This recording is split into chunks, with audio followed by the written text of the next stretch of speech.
Korte Suprema ang pamilya nina dating kadre ka Eric Celis at dating NTF-ELCAC spokesperson Dr. Lorraine Badoy para sa kanilang kalayaan mula sa detention facility ng Kamara matapos silang i-contempt sa pagdinig. Narito ang balita ni Margot Gonzalez. 6 na araw na ngayon mula nang natitines sa Kamara ang dating kadre na si Jeffrey K. Eric Celis at dating NTF-ELCAC spokesperson Dr. Lorraine Badoy. Nakakulong pa rin sila hanggang ngayon, hunger strike. Pag tiningnan mo, ang nakakulong si Ka Eric, pero ang usapin, nakikibuloy. Ang usapin nasa SMNI. Ganyan po sila katindi. Isipin ninyo. Sinabi ng mga tambaluslos, your days are numbered. Mga smuggler. Bilang na araw, yan po ang sinabi ni Marcos, yan po sinabi ni Romualdez. Bilang na araw ng mga smugglers. May nakakulong ba? May naikulong ba?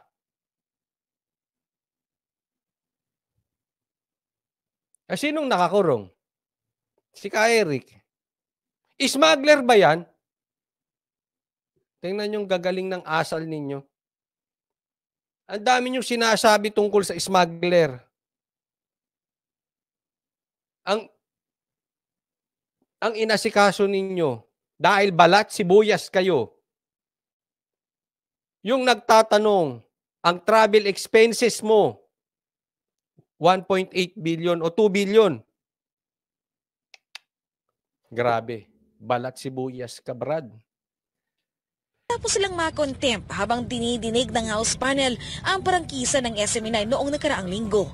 Lunes ng hapon, nagpasaklolo na ang mga asawa nila Badoy at Celis sa Korte Suprema para sa kanilang agarang paglaya mula sa House detention. Kasama ang abogado na si dating Malacanang spokesperson Attorney Harry Roque, naghain ng mga ito ng habeas corpus at certiorari para ideklarang walang legal na basehan ang House detention at merong grave abuse of discretion. Matatanda na pinakontempt ng mga kongresista si Ka Eric at dinetain sa loob ng House of Representatives matapos itong tumangging pangalanan ng kanyang source sa 1.8 billion na travel expense daw ni House Speaker Martin Romualdez. Wala na nga dun.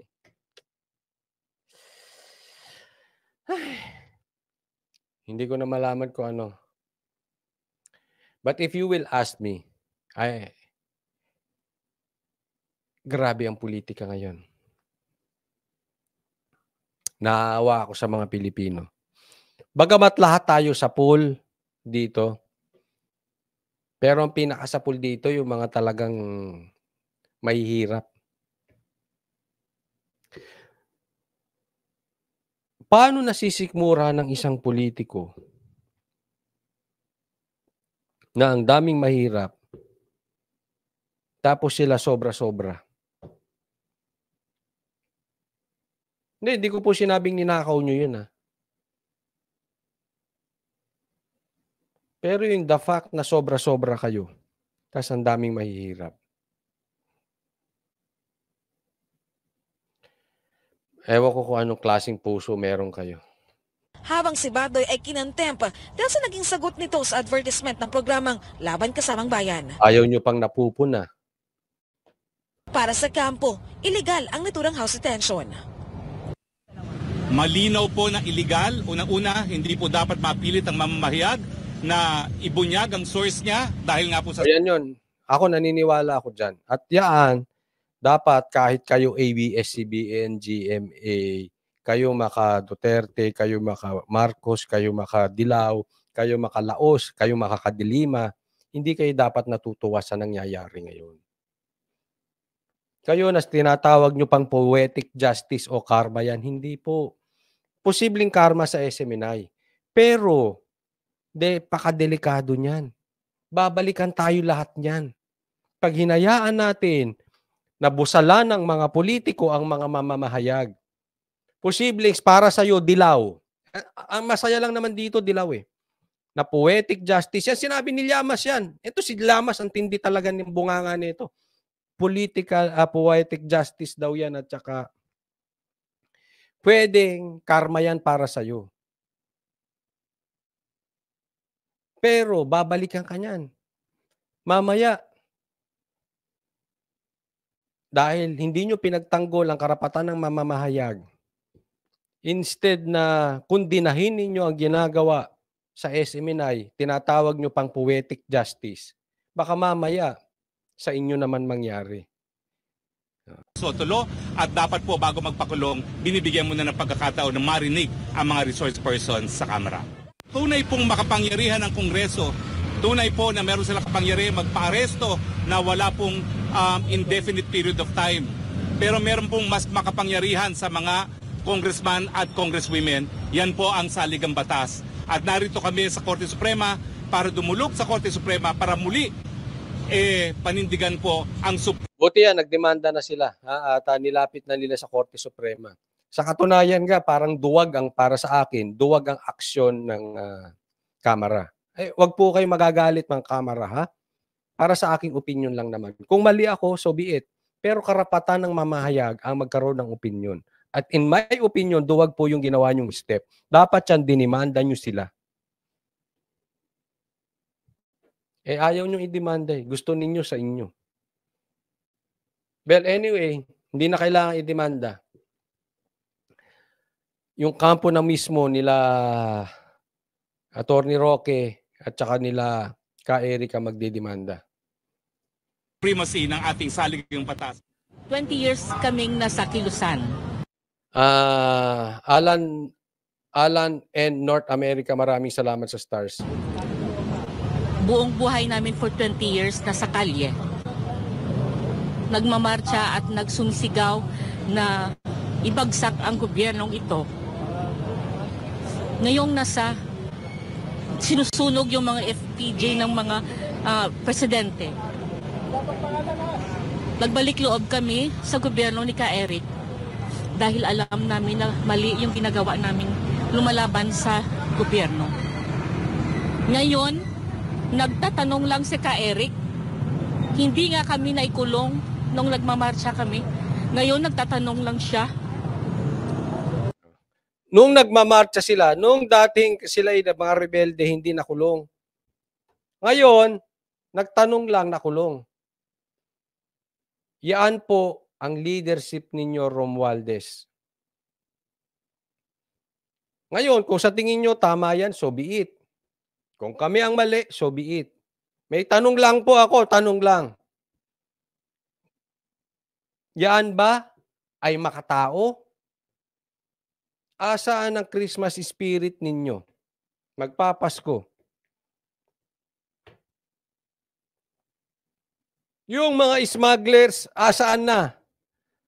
Itong media na nagtatanong, nakakulong. Ako tanong lang, ayan ba isang senyales na bumalik tayo sa diktador? Tayo ba ay nasa martial law? Kulong agad. Saan ang justice nun?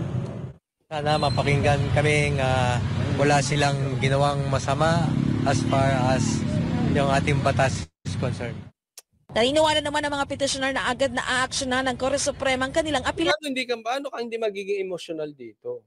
Gutom ang taong bayan dahil sa mga smugglers.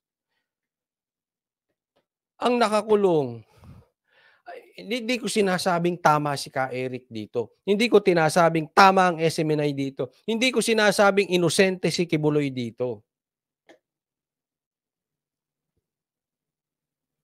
Ang issue dito, ano ba ang talagang intensyon nyo?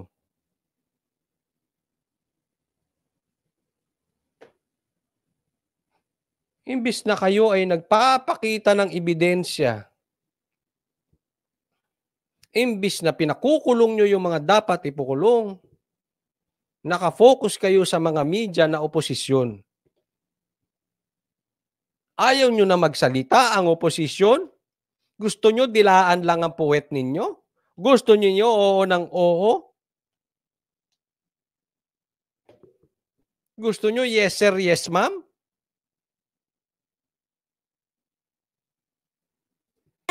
Gusto ng mga asawa nila Badoy at Celis na makasama mga ito bago ang Pasko. Sa kanilang petisyon, gusto nilang makalabas Jayan Nene, maraming salamat po. Ang house detention ang dalawa bago o sa December 15. Na nag-file kami, naglagay po sila ng rush na annotation. Kasi habeas corpus po, pinaka mataas na prioridad ng hukuman. Dahil ang habeas corpus, matagal na pong sandata yan para pangalagaan ang kalayaan ng mga mamamayan.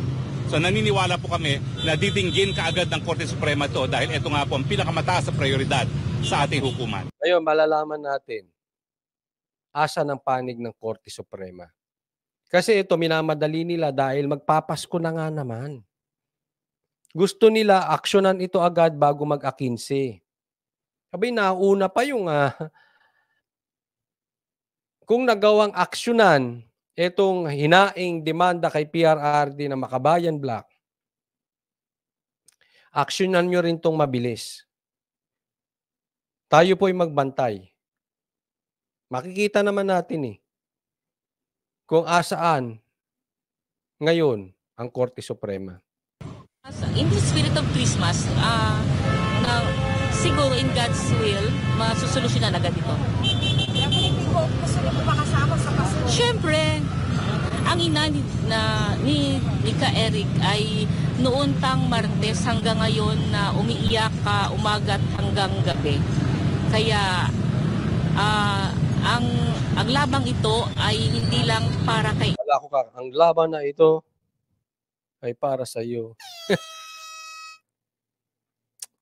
Eric, para rin sa buong pamilya namin. Pamilya, kailangan makasama namin yung aming asawa. Sana mapakinggan kami ng Supreme Court na medyo agabyado sila sa nangyari sa kanila. Ayan, Supreme Court, malalaman namin. Magpapasko po, tingnan natin kung ano ang puso ng Supreme Court. Ito hindi lang po ito laban ni Ka Eric. Kaya nga alam mo, marami pong galit na yung iba naman ay hindi sila talaga panig kila Ka Eric, kila Kibuloy, no? Ng mga kagaya ko, kasi dati binira. Kasi meron silang pinapagtanggol na hindi namin gusto, no? So, hindi po ito issue dahil gusto namin sila Ka Eric or sila Kibuloy. Ito ay issue na ang ipinaglalaban dito ay yung makapagsalita. Hindi nyo pwedeng busalan ang bibig namin. Wag. Kasi alam mo, yun, pag pinabayaan natin itong nangyari kay Kibuloy, ginagawa nila kay Ka Eric, yan po ay, sabi nga, panduduro. Yan ay pananakot sa media. Sumunod ka or pag inipit ka, tapos ka. Pag inipit ka, tapos ka. Nakita nyo kung anong nangyayari ngayon. Malaking channel pa yan, SMNI yan. Dikit pa yan kay Duterte. So hopefully they will rule in our favor. Samantala, binaliwala naman ng asawa ni Celis ang mga kritisismo sa ginagawang hunger strike ng kanyang asawa habang nakakulong sa pasilidad ng Kamara. Matatandang nag-hunger strike si Celis at si Badoy bilang pagprotesta sa ginawang pagpapadetine sa kanila ng House panel. Wala po akong masabi. Wala. Karapatan nilang magsabi na kung ano-ano. Para sa akin po, hindi natin ma-appreciate ng tao. Kung magbabash sila, so be it. Para sa Diyos,